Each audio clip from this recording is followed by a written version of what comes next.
الحمدللہ وکفا والصلاة والسلام علی عبادہ الذین اصطفیٰ اما بعد فاعوذ باللہ من الشیطان الرجیم بسم اللہ الرحمن الرحیم انا انزلناہ فی لیلۃ القدر صدق اللہ العظیم۔ میرے دوستو بزرگو، آج کی ہماری یہ جو نشست ہے یہ شب برات کے متعلق ہے۔ آپ جانتے ہیں کہ معاشرے میں دو طبقے پائے جاتے ہیں۔ بعض لوگ ایسے ہیں کہ جو شب برات کے بہت زیادہ فضائل، بڑے اعمال، بڑے آداب اور نوافل اور کچھ عبادات بھی بیان کرتے ہیں، اور بعض لوگ ایسے ہیں کہ جو اس کا سرے سے انکار کرتے ہیں۔ انشاءاللہ العزیز آج کی نشست میں کوشش کروں گا کہ بالکل غیر جانبدار ہو کر جو قرآن و سنت سے ثابت ہے، حضرات صحابہ سے، میرے اور آپ کے پیارے آقا و مولا جناب محمد الرسول اللہ صلی اللہ علیہ وسلم سے جو ثابت ہے، وہ علمی اور تحقیقی مختصر جائزہ آپ کے سامنے پیش کیا جائے۔ سب سے پہلی بات یہ ہے کہ جو لوگ کہتے ہیں کہ شب برات بڑی فضیلت والی ہے، ان کی بات کرتے ہیں، وہ قرآن مجید سے ایک دلیل پیش کرتے ہیں۔ وہ کہتے ہیں کہ شب برات کا تذکرہ اللہ تبارک و تعالی نے قرآن مجید میں کیا ہے، تو قرآن مجید میں کسی رات کے بارے میں ذکر آ جانا یہ اس رات کے بہت زیادہ افضل اور اس رات کے بہت بڑی رات ہونے کی دلیل بن جاتی ہے۔ تو وہ قرآن حکیم میں اس رات کے بارے میں کہتے ہیں کہ یہ دیکھیے، قرآن حکیم میں سورۃ الدخان میں اللہ رب العزت تذکرہ فرماتے ہیں، انا انزلناہ فی لیلۃ مبارکۃ، کہ بے شک ہم نے قرآن حکیم کو ایک برکتوں والی رات میں اتارا ہے۔ وہ کہتے ہیں کہ یہ جو برکتوں والی رات ہے یہ شب برات ہے۔ یہ سورۃ الدخان میں جس رات کا تذکرہ ہے، یہ رات کون سی رات ہے؟ شب برات ہے۔ ان لوگوں کا یہ کہنا ہے۔ اب یہ ان لوگوں کا کہنا درست ہے یا نہیں، اس کو ہم دیکھتے ہیں مفسرین کیا کہتے ہیں۔ بڑے بڑے مفسرین ہیں، جن میں علامہ طبری ہیں، تفسیر طبری والے، علامہ ابن کثیر رحمۃ اللہ علیہ، تفسیر ابن کثیر بڑی جامع معنی، بڑی مستند تفسیر کی کتاب ہے روح المعانی، اور دیگر مفسرین اکرام فرماتے ہیں کہ انا انزلناہ فی لیلۃ مبارکۃ، اس رات سے شب برات نہیں مراد، بلکہ اس رات سے لیلۃ القدر کی رات مراد ہے، کہ ہم نے اتارا ہے قرآن مجید کو برکتوں والی رات میں۔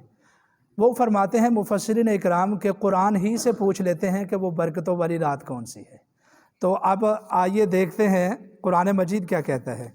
یہ دیکھیے سورۃ القدر ہے، قرآن پاک فرماتا ہے انا انزلناہ فی لیلۃ القدر۔ وہاں بھی یہی تھا انا انزلناہ فی لیلۃ، کہ ہم نے اس کو ایک رات میں اتارا جو بڑی برکتوں والی ہے۔ اور یہاں اللہ کا قرآن کہتا ہے انا انزلناہ فی لیلۃ، کہ بے شک ہم نے اس کو اتارا ہے ایک رات میں، القدر، وہ برکتوں والی رات کون سی ہے؟ لیلۃ القدر کی رات ہے۔ تو اللہ کا قرآن یہ کہتا ہے۔ تو اسی طریقے سے دوسرے پارے میں سورۃ البقرہ میں اللہ رب العزت ارشاد فرماتے ہیں، شہر رمضان الذی انزل فیہ القرآن، انزل فیہ القرآن، کہ رمضان المبارک کے مہینے میں ہم نے قرآن مجید کو اتارا ہے۔ اور یہاں ہے کہ رمضان المبارک میں بھی کون سی رات؟ لیلۃ القدر کی رات۔ تو معلوم ہوا کہ جو تیسری آیت ہے سورۃ الدخان کی، اس رات سے بھی مراد لیلۃ القدر ہے، وہی برکتوں والی رات ہے۔ یہ میرا کہنا نہیں، یہ علامہ ابن کثیر، علامہ طبری اور امام رازی اور دیگر مفسرین اکرام یہی فرماتے ہیں۔ تو معلوم ہوا کہ اس رات کا قرآن مجید میں کسی قسم کا کوئی تذکرہ موجود نہیں ہے۔ اس رات کا قرآن حکیم میں کسی قسم کا کوئی بھی تذکرہ میرے دوستوں موجود نہیں ہے۔ اور اسی طریقے سے آئیے ہم بات کرتے ہیں حدیث پاک کی۔ حدیث پاک میں بڑی بڑی جو حدیث کی کتابیں ہیں، بخاری ہے، مسلم شریف ہے، بخاری میں، مسلم شریف میں، ترمذی میں اور دیگر حدیث کی بڑی بڑی کتابوں میں اس رات کا اور شب برات کے متعلق کوئی روایت موجود نہیں ہے۔ آپ اندازہ کیجئے، امام بخاری رحمۃ اللہ علیہ نے آپ صلی اللہ علیہ وسلم کی ہزاروں کی تعداد میں حدیثیں جمع کی ہیں، ان کو کوئی صحیح حدیث شب برات کے متعلق ملی؟ ایک بھی حدیث بخاری میں نہیں ہے، ایک بھی حدیث شب برات کی فضیلت کے متعلق مسلم شریف میں نہیں ہے اور دیگر حدیث کی بڑی بڑی کتابوں میں۔ اچھا، ایک حدیث ہے جی، وہ کیا ہے کہ یہ ابن ماجہ کی یہ حدیث پاک ہے۔ ابن ماجہ میں یہ حدیث ہے کہ اللہ کے رسول صلی اللہ علیہ وسلم نے فرمایا کہ شعبان کی نصف رات یعنی 15 شعبان، اس رات میں قیام کیا کرو، روزے رکھا کرو، کیونکہ اللہ رب العزت غروب آفتاب کے وقت آسمان دنیا پر آ جاتا ہے اور فرماتا ہے کوئی مغفرت طلب کرنے والا تو میں اس کے گناہوں کو معاف کر دوں، ہے کوئی رزق مانگنے والا کہ میں اس کو رزق عطا فرما دوں۔ تو چنانچہ یہ سلسلہ فجر تک جاری رہتا ہے۔ یہ سنن ابن ماجہ میں یہ حدیث موجود ہے، لیکن امام احمد، امام نسائی، امام ابن معین، سب لوگوں نے، یہ حدیث کے بڑے بڑے ائمہ ہیں، سب لوگوں نے یہ فرمایا ہے کہ یہ حدیث موضوع اور من گڑت ہے۔ سمجھیں بات؟ ابن ماجہ میں یہ حدیث تو موجود ہے، لیکن اس کے بارے میں امام ابن حبان نے فرمایا ہے کہ یہ روایت بالکل من گڑت ہے۔ اس کی وجہ کیا ہے؟ اس کی وجہ ہے کہ میرے دوستو، اس میں ایک راوی ہے جس کا نام ہے ابن صابورہ۔ اس کا کیا نام ہے؟ ابن صابورہ۔ ابن صابورہ نے یہ روایت بیان کی ہے۔ امام ابن حبان رحمہ اللہ تعالیٰ اور دیگر ائمہ فرماتے ہیں کہ جس روایت کو بیان کرنے والا ابن صابورہ ہو وہ روایت من گڑت اور موضوع ہوتی ہے۔ اس کی وجہ یہ ہے کہ یہ حدیثیں گھڑا کرتا تھا، خود بنا کر حدیث یہ حضرات صحابہ کے ذمہ لگا دیتا تھا کہ میں نے فلاں سے سنا، میں نے فلاں سے سنا، اس نے صحابہ سے سنا۔ تو اس لیے یہ جو ابن ماجہ والی روایت ہے یہ سند کے اعتبار سے بالکل من گڑت محسوس ہوتی ہے، بالکل موضوع روایت اور متروک روایت محسوس ہوتی ہے۔ یہ روایت بالکل صحیح روایت نہیں۔ اور اسی طریقے سے میرے دوستو ایک اور روایت ہے، وہ روایت ہے جی ترمذی شریف کی۔ ترمذی شریف میں امام ترمذی رحمۃ اللہ علیہ ایک روایت لے کر آئے ہیں۔ امام ترمذی رحمۃ اللہ علیہ فرماتے ہیں کہ ایک یعنی یہ جو 15 شعبان کی رات تھی، اس رات اللہ کے رسول صلی اللہ علیہ وسلم جنت البقیع قبرستان میں تشریف لے گئے۔ حضرت عائشہ صدیقہ رضی اللہ تعالی عنہا وہ بھی پیچھے پیچھے تشریف لے گئیں۔ یا رسول اللہ صلی اللہ علیہ وسلم، میں آپ کو ڈھونڈتے ڈھونڈتے یہاں تک آ گئی۔ تو اللہ کے رسول صلی اللہ علیہ وسلم نے فرمایا کہ اے عائشہ، کیا تو یہ چاہتی ہے، تیرا یہ خیال ہے کہ اللہ اور اس کے رسول نے تیری حق تلفی کی ہے؟ ہم نے تیری حق تلفی نہیں کی۔ میں تو اس رات یہاں قبرستان میں جنت البقیع میں صرف اس لیے آیا ہوں کیونکہ اس رات اللہ رب العزت آسمان دنیا پر نزول فرماتا ہے اور قبیلہ کلب کی بکریوں کے بالوں کی تعداد سے زیادہ لوگوں کی بخشش فرماتا ہے۔ یہ روایت کس کی ہے؟ ترمذی شریف کی روایت ہے۔ اب اس روایت کے اوپر بھی بات کرتے ہیں۔ اس روایت میں ایک راوی ہے حجاج بن ارطات۔ یہ راوی ائمہ حدیث فرماتے ہیں کہ یہ راوی ضعیف اور مدلس ہے۔ امام بخاری رحمۃ اللہ علیہ کا اس حدیث کے بارے میں یہ خیال ہے کہ اس روایت میں یحییٰ ابن کثیر ایک راوی ہے، وہ کہتا ہے کہ میں نے عروہ سے سنا ہے۔ جس طرح بندہ کہتا ہے یہ میں نے استاد سے سنا ہے، یحییٰ ابن کثیر کہتا ہے کہ میرا استاد ہے عروہ، میں نے حضرت عروہ سے سنا ہے۔ امام بخاری رحمۃ اللہ علیہ فرماتے ہیں کہ یحییٰ ابن کثیر عروہ سے کیسے سن سکتا ہے؟ یحییٰ ابن کثیر نے عروہ کو دیکھا تک بھی نہیں ہے۔ تو معلوم ہوا یہ روایت بھی معتبر روایت نہیں۔ اب کوئی بھی موضوع ہو میرے دوستو، وہ بے شمار حدیثوں سے اگرچہ ثابت ہو، وہ حدیثیں ضعیف ہوں، وہ حدیثیں من گڑت ہوں، وہ حدیثیں متروک ہوں، تو ایسی حدیثوں سے کوئی بھی عمل ثابت نہیں ہوتا۔ یہ حدیثوں کا حال ہے۔ اور اسی طریقے سے حضرات صحابہ کرام رضوان اللہ تعالی اجمعین، آپ مجھے بتائیے کہ اگر یہ روایت صحیح ہو حضرت عائشہ والی، تو اس میں کیا ہے کہ حضرت عائشہ ڈھونڈتے ڈھونڈتے آدھی رات کو گئیں قبرستان میں۔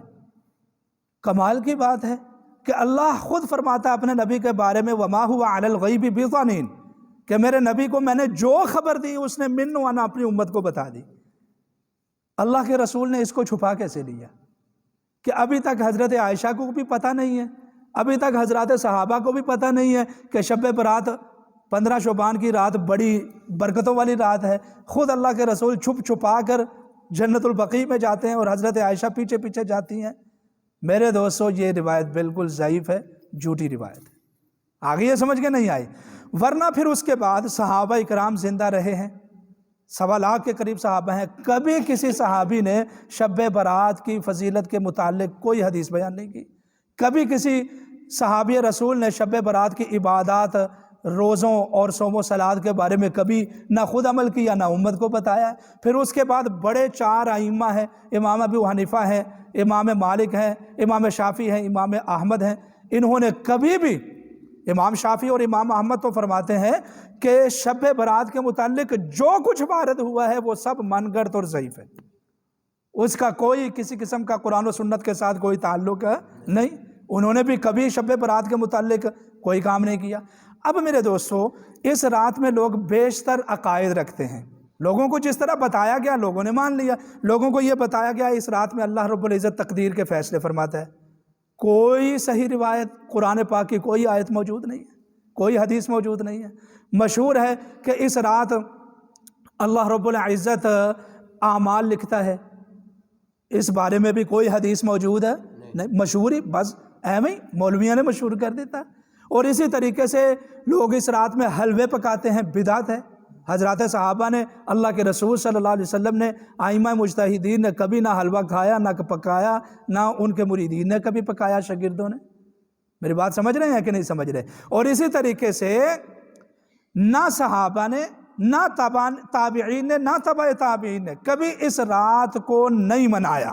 اب اس رات میں جو نوافل بیان کیے جاتے ہیں، جو عبادات بیان کی جاتی ہیں کہ مسجد میں آ جاؤ، جو قبرستان میں جانا بیان کیا جاتا ہے، قبرستان میں جانا بھی، اب میرے اور آپ سے زیادہ بڑے مومن تھے حضرت صدیق اکبر، میرے اور آپ سے بہت بڑے مومن تھے، ہم تو ان کے قدموں تک نہیں پہنچ سکتے۔ شیر خدا علی المرتضیٰ رضی اللہ تعالیٰ عنہ، ہم سے وہ بہت بڑے تھے، بڑے نیک آدمی تھے، لیکن وہ کبھی بھی 15 شعبان کی رات کو نہ وہ قبرستان میں گئے، نہ نوافل پڑھے، نہ ان سے کسی قسم کی کوئی چیز ثابت ہے۔ کیا 15ویں صدی میں آ کر میں اور آپ زیادہ ہوشیار اور نیک بن گئے ہیں کہ جس عمل کا صحابہ کو پتہ نہیں چلا، جس عمل کا تابعین کو پتہ نہیں چلا، جس عمل کا ائمہ مجتہدین کو پتہ نہیں چلا؟ آج میں شہر میں اپنے میں دیکھتا ہوں بڑے بڑے بینر آویزاں کیے ہوئے ہیں، بڑی بڑی فلیکسیں بنائی ہوئی ہیں، شب برات کو یہ ہوگا، شب برات، شب برات، شب برات، شب برات، جبکہ نہ اس رات کا تذکرہ قرآن مجید میں ہے جس طرح میں نے بیان کیا ہے، اور نہ ہی کسی صحیح حدیث سے اس روایت کی فضیلت اور عبادت ثابت ہے۔ اس میں چراغاں کرنا، جو کچھ کیا جاتا ہے، یہ میرے دوستوں بزرگوں بدعت ہے۔ میرا اللہ جانتا ہے میں مسجد میں بیٹھا ہوں، میں نے کوشش کی ہے کہ غیر جانبدارانہ گفتگو کروں، میں کسی کا ساتھ نہ دوں، جو قرآن و سنت سے مجھے ملا میں نے آپ کے سامنے پیش کر دیا۔ اب معلوم ہوا کہ اس رات میں کوئی عبادت ثابت ہے، اس رات کی کوئی خاص فضیلت ثابت نہیں ہے، اس رات کو نوافل پڑھنا ثابت ہے، شب برات کو قبرستان میں جانا ثابت ہے، قبرستان میں تو روزانہ جانا چاہیے، شب برات کو تقدیر کے فیصلے ہوتے ہیں، یہ بات بھی ثابت ہے، شب برات کو اعمال لکھے جاتے ہیں، یہ بات بھی ثابت نہیں، اور جو 1-2 حدیث وارد ہوئی ہے وہ یا تو موضوع ہے یا وہ ضعیف ہے۔ بس یہی گفتگو تھی جو شب برات کے حوالے سے میں نے آپ کی خدمت میں پیش کرنی تھی۔ اللہ تعالیٰ سے دعا ہے کہ اللہ عمل کی توفیق عطا فرمائے۔